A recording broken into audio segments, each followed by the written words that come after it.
Assalamualaikum warahmatullahi wabarakatuh. Perkenalkan, kami dari kelompok 2 kelas A akan mempresentasikan hasil diskusi kami terkait analisis putusan perkara nomor 17 garing KPPU strip I garing 2018 terkait dugaan pelanggaran pasal 22 Undang-Undang nomor 5 tahun 1999 terkait tender peningkatan jalan kampung Bakara Sabanyang pada Satuan Kerja Dinas Pekerjaan Umum dan Penataan Ruang Kabupaten Bantaeng APBD tahun anggaran 2016.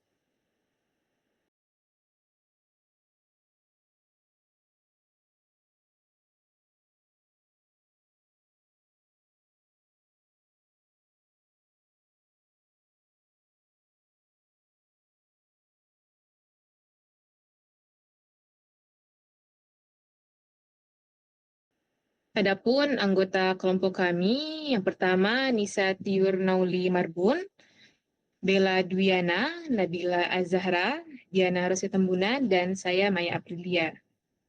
Untuk pembahasan pertama akan disampaikan oleh rekan saya, kepada yang bertugas dipersilakan.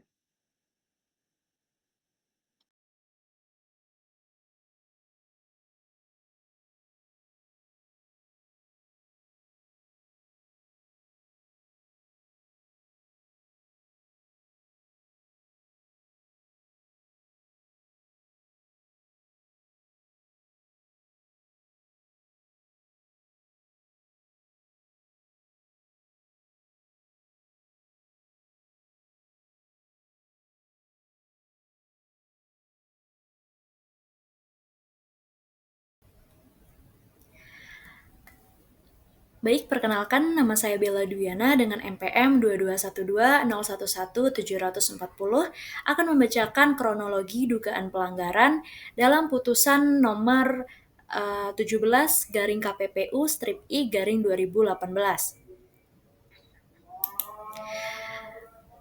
Pada tanggal 5 Januari 2018, Kepala ULP atau Unit Layanan Pengadaan Pemerintah Kabupaten Bataeng menerbitkan surat tugas yang berisi tentang penunjukan kelompok kerja atau Pokja untuk melaksanakan tender peningkatan jalan Kampung Bakara Sabanyang pada Satuan Kerja Dinas Pekerjaan Umum dan Penataan Ruang Kabupaten Bataeng dengan nilai harga perkiraan 32 miliar 303 juta rupiah yang bersumber dari APBD anggaran 2018. Adapun peserta yang mendaftar dalam tender ini ada sebanyak 9 perusahaan, yaitu PT Agung Perdana Bulukumba, CV Dwi Sakti, CV Bintang Pasarai, PT Yunita Putri Tunggal, PT Rizkiah, PT Urampi Indah Pratama, PT Nurul Ilham Pratama, PT Citra Bakti Persada, dan juga yang terakhir CV Syawal Perdana.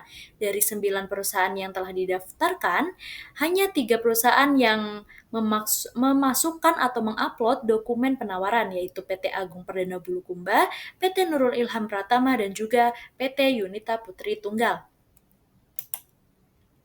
Lalu,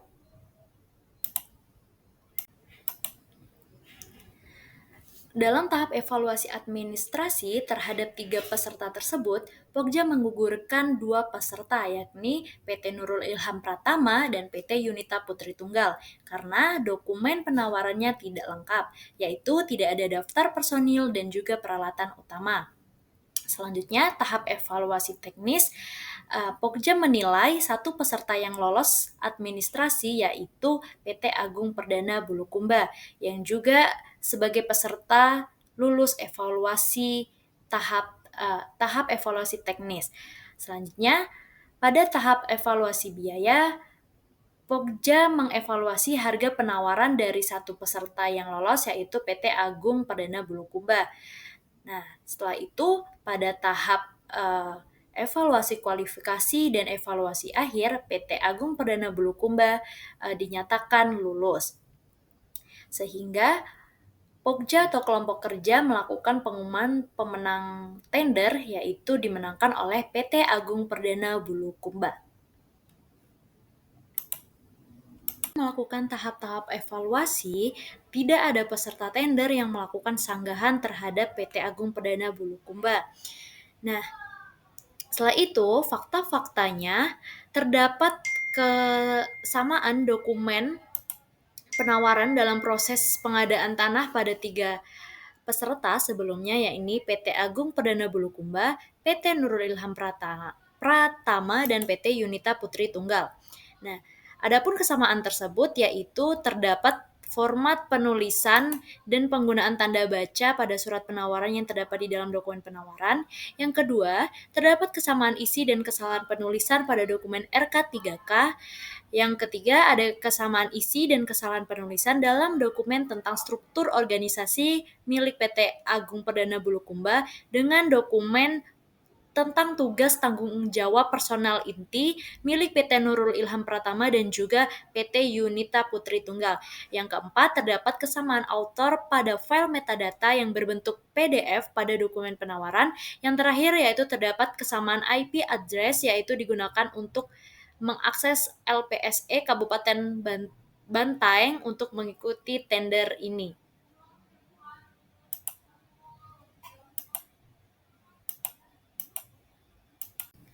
Nah, sebagaimana telah diuraikan di atas, bahwa pekerjaan tender peningkatan Jalan Kampung Bakara Sambanyang pada Satuan Kerja Dinas Pekerjaan Umum dan Penataan Ruang Kabupaten Bataeng APBD tahun anggaran 2018 diduga telah melanggar pasal 22 Undang-Undang Nomor 5 Tahun 1999 tentang praktek monopoli dan persaingan usaha tidak sehat.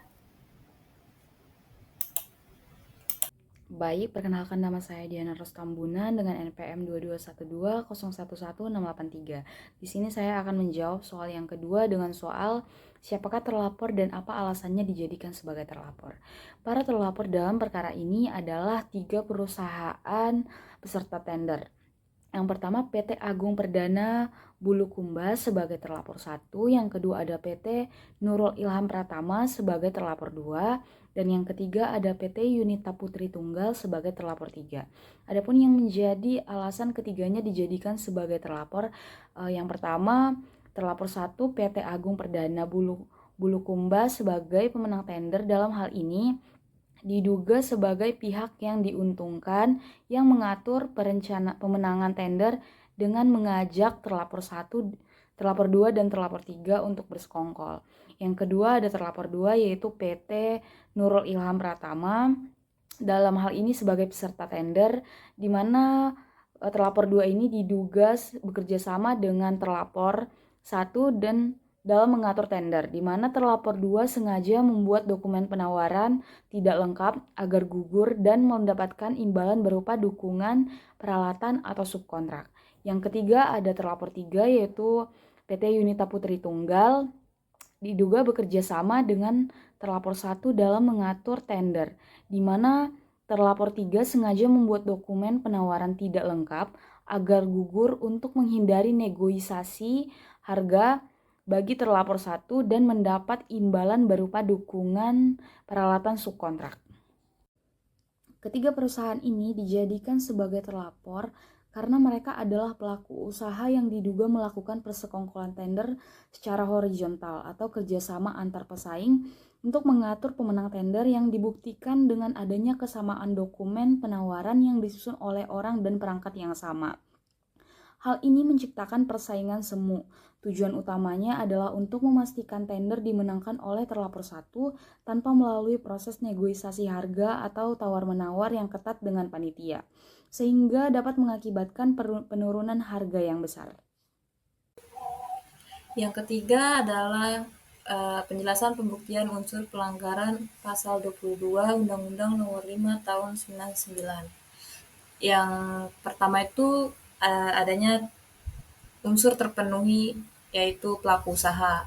Pelaku usaha yang dimaksud dalam hal ini adalah terlapor pertama yaitu PT Agung Perdana Bulukumba yang merupakan pemegang tender atau pemenangnya dengan kegiatan usahanya di bidang perencanaan atau pemborongan, konsultan, pengangkutan, perdagangan umum, leveransi, grosir, dealer, distributor, supplier, komisioner, peragenan, industri, eksploitasi hutan, pengolahan kayu, dan di bidang jasa, lalu ada perawatan gedung, pertamanan, percetakan, perbengkelan umum, perkebunan, perhutanan, pertanian, perikanan, dan lingkungan hidup. Nah, dalam hal ini pemenang tender ini sebagai penguasaan pekerjaan peningkatan Jalan Kampung Bakara Sabayang pada Satuan Kerja Dinas Pekerjaan Umum dan Penataan Ruang Kabupaten Bantaeng APBD tahun anggaran 2018. Kemudian yang kedua adanya unsur pelaku usaha lain dan atau pihak lain yang terkait dengan pelaku usaha lain. Dalam hal ini ada pelaku usahanya sebagai terlapor 2 dan 3 yakni PT Nurul Ilham Pratama yang kegiatan usahanya itu di bidang pengangkutan darat, pompa bensin atau SPBU, perindustrian, pertanian, jasa perdagangan, pembangunan, percetakan, perbengkelan. Kemudian ada juga yang sebagai terlapor ketiga yakni PT Yunita Putri Tunggal dengan usaha di bidang perdagangan, pembangunan, perindustrian, pertanian, perbengkelan, percetakan, dan di bidang jasa. Keduanya ini juga merupakan salah satu peserta tender dari 9 tender yang terdaftar. Lalu ada unsur yang terpenuhi selanjutnya adalah unsur bersekongkol. Dalam hal ini telah terjadi persekongkolan horizontal yang dilakukan oleh terlapor 1, 2, dan 3. Dengan terbukti adanya kerjasama dalam penyusunan dokumen penawaran, adanya kesamaan isi dan kesalahan penulisan dalam dokumen RK3K, adanya tindakan melakukan penyesuaian dokumen penawaran, adanya tindakan membandingkan dokumen sebelum penyerahan atau upload, dan terjadinya persaingan semu antara terlapor 1, 2, dan terlapor 3 dalam mengikuti tender. Dalam hal ini juga telah terpenuhinya unsur sebagaimana yang tertuang di dalam Peraturan Komisi Nomor 2 Tahun 2010 tentang adanya larangan persekongkolan. Persekongkolan horizontal ini secara definisi adalah persekongkolan yang terjadi antara pelaku usaha atau penyedia barang dan atau jasa dengan sesama pelaku usaha atau penyedia barang atau dan jasa pesaingnya. Sebagaimana kita lihat di tabel ini adanya kesamaan dan kesalahan dari surat penawaran antara terlapor 1, 2, dan 3. Yang selanjutnya ada unsur mengatur dan atau menemukan pemenang tender. Dalam hal ini dilakukan oleh terlapor 1, 2, dan 3 dengan merupakan serangkaian tindakan yang dilakukan dalam rangka mengatur terlapor 1 sebagai pemenang tender. Selain itu, penyusunan dokumen penawaran terlapor 2 dan 3 diatur agar tidak lengkap, sehingga terlapor 2 dan 3 tidak lulus evaluasi. Selain itu, ada keikutsertaan terlapor 2 dan terlapor 3 sebagai pendamping terlapor 1 yang dimaksudkan untuk menghindari negosiasi harga penawaran antara terlapor 1 dengan panitia. Berikut ada buktinya terkait nama-nama PT beserta dengan penawaran awal, kelengkapan dokumennya, dan hasil evaluasinya.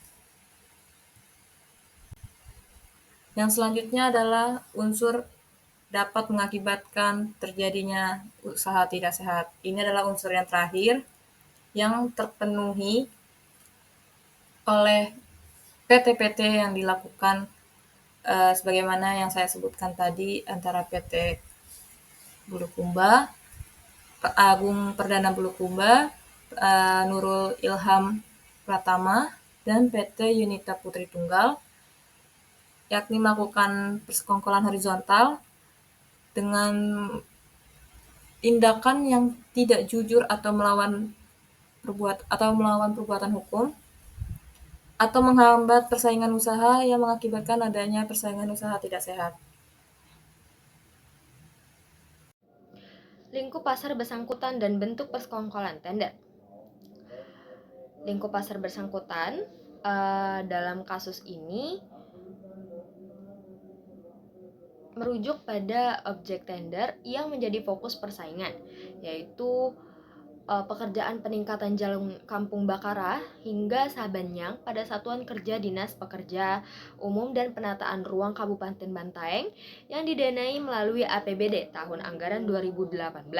Dalam konteks pasal 22 Undang-Undang Nomor 5 Tahun 1999, pasar bersangkutan ditentukan berdasarkan pasar produk dan pasar geografis. Pasar produk yakni jenis pekerjaan atau jasa yang ditenderkan, kemudian pasar geografis yakni lokasi atau wilayah tempat pekerjaan tersebut dilaksanakan, yaitu di Kabupaten Bantaeng, Sulawesi Selatan. Dengan demikian, pasar bersangkutan secara spesifik adalah pasar jasa konstruksi peningkatan jalan di wilayah Kabupaten Bantaeng untuk proyek APBD 2018. Karena tender bersifat spesifik dan tidak dapat disubstitusi oleh pekerjaan lain dengan skala dan lokasi berbeda, maka ruang lingkup pasarnya sangat terbatas pada proyek tersebut. Kemudian bentuk persekongkolan tender. Nah, dalam hal ini, Majelis Komisi KPPU menemukan adanya persekongkolan horizontal, yaitu kerjasama antara sesama pelaku usaha yang menjadi peserta tender. 3 perusahaan yang terlibat adalah PT Agung Perdana Bulukumba, PT Nurul Ilham Pratama, PT Yunita Tunggal. Bentuk persekongkolan terjadi melalui beberapa modus. Yang pertama, kerjasama dalam penyusunan dokumen penawaran, di mana dokumen milik PT Agung Perdana Bulukumba digunakan sebagai acuan untuk menyusun dokumen 2 peserta lainnya. Hal ini dibuktikan dengan kesamaan format, kesalahan pengetikan, metadata file, serta penggunaan alamat IP dan perangkat komputer yang sama untuk mengunggah dokumen penawaran. Yang kedua, tindakan penyesuaian dan pembandingan dokumen antar peserta sebelum pengunggahan yang menunjukkan tidak adanya kompetisi nyata atau persaingan semu di antara mereka. Kesepakatan agar 2 peserta terlapor kedua dan ketiga mengalah atau secara sengaja tidak melengkapi dokumen agar gugur dalam evaluasi dengan tujuan memenangkan PT Agung Perdana Bulukumba tanpa perlu negosiasi harga. Adanya motif saling menguntungkan, di mana PT Agung Perdana Bulukumba terhindar dari penurunan harga akibat negosiasi, sementara 2 peserta lainnya memperoleh dukungan peralatan dan bantuan penyusunan dokumen untuk tender lain. Dengan demikian, lingkup pasar bersangkutan dalam perkara ini terbatas pada proyek jasa konstruksi peningkatan jalan di Kabupaten Bantaeng tahun anggaran 2018. Sedangkan bentuk persekongkolannya adalah persekongkolan horizontal antara peserta tender untuk mengatur hasil lelang sehingga PT Agung Perdana Bulukumba ditetapkan sebagai pemenang. Tindakan ini terbukti melanggar pasal 22 Undang-Undang Nomor 5 Tahun 1999 karena menciptakan persaingan usaha tidak sehat dan meniadakan kompetisi yang seharusnya terjadi dalam proses tender.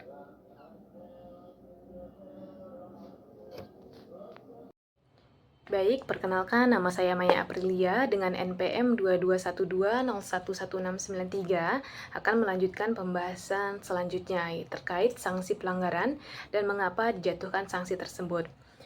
Yang pertama, sanksi pelanggaran. Berdasarkan putusan KPPU nomor 17 garing KPPU strip I garing 2018, para terlapor itu terbukti melanggar pasal 22 Undang-Undang Nomor 5 Tahun 1999 tentang larangan praktek monopoli dan persaingan usaha tidak sehat. Sanksi yang dijatuhkan adalah sebagai berikut. Yang pertama, denda terhadap terlapor 1, yaitu PT Agung Perdana Bulukumba. Denda tersebut sebesar Rp2.963.200.000 yang harus disetor ke kas negara sebagai setoran pendapatan denda pelanggaran di bidang persaingan usaha. Yang kedua, larangan terhadap terlapor kedua yaitu PT Nurul Ilham Pratama, di mana larangan mengikuti pengadaan barang dan atau jasa yang bersumber dari APBN atau APBD selama 1 tahun di seluruh wilayah Indonesia sejak putusan berkekuatan hukum tetap. Yang ketiga yaitu larangan terhadap terlapor ketiga yaitu PT Yunita Putri Tunggal, di mana larangan mengikuti pengadaan barang dan atau jasa yang bersumber dari APBN atau APBD selama 1 tahun di seluruh wilayah Indonesia sejak putusan berkekuatan hukum tetap. Yang kedua yaitu alasan penjatuhan sanksi. Sanksi dijatuhkan berdasarkan ketentuan pasal 47 Undang-Undang Nomor 5 Tahun 1999 yang memberikan wewenang kepada KPPU untuk menjatuhkan tindakan administratif terhadap pelaku usaha yang melanggar undang-undang tersebut. Alasan spesifiknya yang pertama, pelanggaran terbukti. Nah, para terlapor itu terbukti melakukan persekongkolan horizontal dalam tender peningkatan jalan Kampung Bakara Sabanyang, termasuk kerjasama dalam penyusunan dokumen penawaran, penyusunan penyesuaian dokumen, perbandingan sebelum penyerahan, dan penciptaan persaingan semu yang mengakibatkan persaingan usaha tidak sehat. Yang kedua, tujuan sanksi. Sanksi bertujuan untuk mencegah pelaku usaha mendapatkan keuntungan dari tindakan anti persaingan, menjerahkan agar tidak memulai pelanggaran, dan mencegah pelaku lain meniru tindakan serupa. Denda dihitung berdasarkan nilai tender yang dimenangkan dengan asumsi margin keuntungan 15% dan pengurangan PPh. Sedangkan larangan diberikan untuk membatasi partisipasi dalam pengadaan pemerintah guna memastikan persaingan yang sehat. Yang ketiga, faktor pertimbangan. Majelis Komisi mempertimbangkan kooperatifnya terlapor 1 selama persidangan dan belum pernah diputus bersalah sebelumnya sebagai faktor meringankan, sehingga denda tidak maksimal. Larangan terhadap terlapor 2 dan 3 dijatuhkan karena peran mereka sebagai pendamping yang menciptakan persaingan semu. Sekian dari saya. Demikianlah hasil diskusi kami. Mohon maaf jika ada kesalahan. Kami sudahi dengan wassalamualaikum warahmatullahi wabarakatuh.